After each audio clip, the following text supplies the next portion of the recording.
आज मी तुम्हाला राजा राणी पराठा बनवून दाखवणार आहे. त्यासाठी मी इथे लागणारं साहित्य घेतलंय.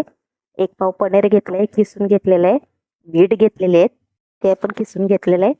इथे काळी मिरी पावडर आहे, धनिया पावडर आहे, हळद आहे, चवीप्रमाणे मीठ आहे आणि ही पत्ताकोबी घेतलेली आहे. ही पण मी बारीक कापून घेतलेली आहे. इथे एक शिमला मिरची घेतली आहे, ही पण कापून घेतलेली आहे. आणि इथे एक टोमॅटो घेतला आहे, आपण कापून घेतलेला आहे. इथे 2 बटाटे घेतलेले आहेत, बॉईल केले, हे पण किसून घेतलेले आहे. आणि ही आपली मिरची लसूणची पेस्ट केलेली आहे, थोडी जाडसरच केलेली आहे. अद्रक लसणाची पेस्ट घेतलेली आहे. त्याच्यात टाकते मी थोडीशी मिरची पावडर, कारण आपला राजा राणी पराठा स्पायसी झाला पाहिजे, मस्त एकदम तिखट. 1 चमचा घेतलेला आहे. अंदाजे टाकते मी, मला अंदाज माहिती आहे माझं.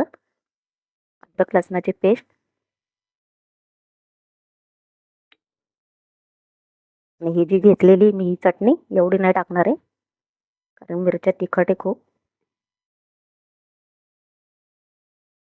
त्याच्यात टाकते मी आता हा बटाटा आणि याला चांगलं मिक्स करून घ्यायचंय. हे आपलं मिश्रण तयार झालंय. आणि इथे मी पीठ पण मळून घेतले आहे. त्या पिठामध्ये मी हळद टाकले, मीठ टाकले आणि तेल टाकून मिक्स करून घेतले. आता मी एवढा मोठा गोळा घेतलेला आहे हा. आता आपण करायला सुरुवात करूया.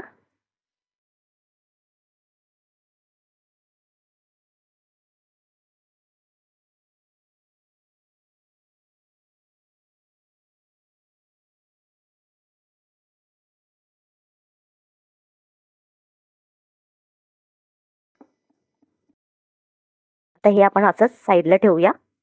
इथे ठेवले मी हे बाजूला ठेव. इथे छोटासा गोळा घेतलाय.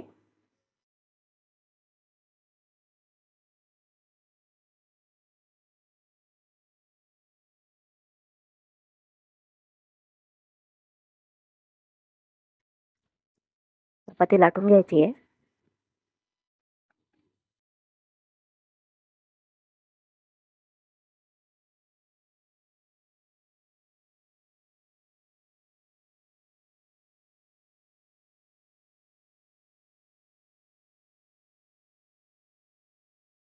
नरच आहे. त्यामध्ये तेल टाकते. तेल टाकते.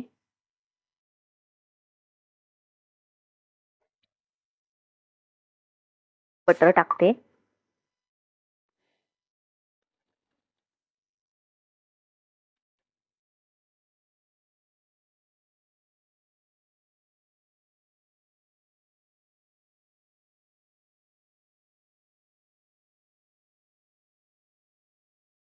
आपला राजा राणी पराठा मस्त झालेला आहे, ब्राऊन झालेला आहे.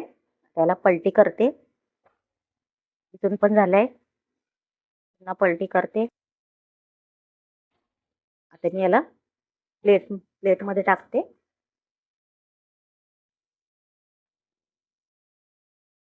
त्याच्यामध्ये मी याच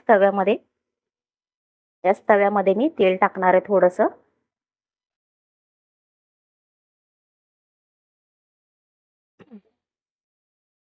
मी याच्यामध्ये ही थोडीशी भाजी टाकणार आहे.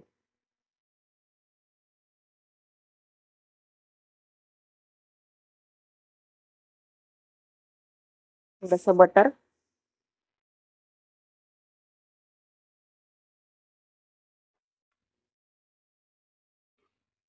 आणि मी मायोनीज क्रीम घेते.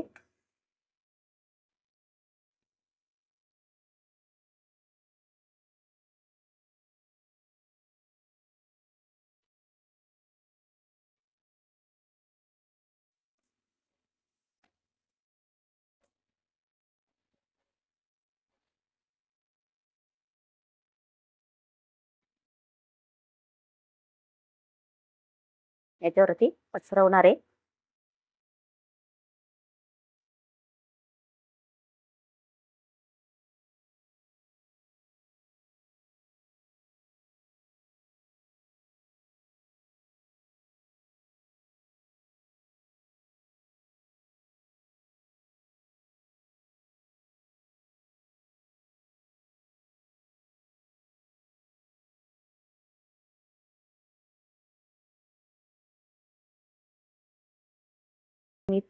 खायला चटणी घेणार आहे, दही घेणार आहे आणि टोमॅटो केचप नाही आहे, तर गोड चटणी आहे माझ्याकडे.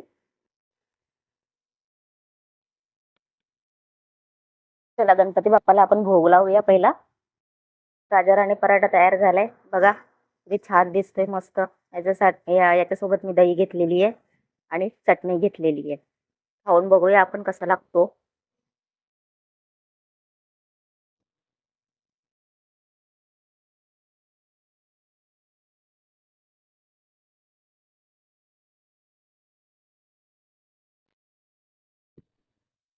छान लागतो. व्हिडिओ आवडला असेल लाईक करा, शेअर करा, कमेंट करा आणि चॅनलला सबस्क्राईब करा. धन्यवाद.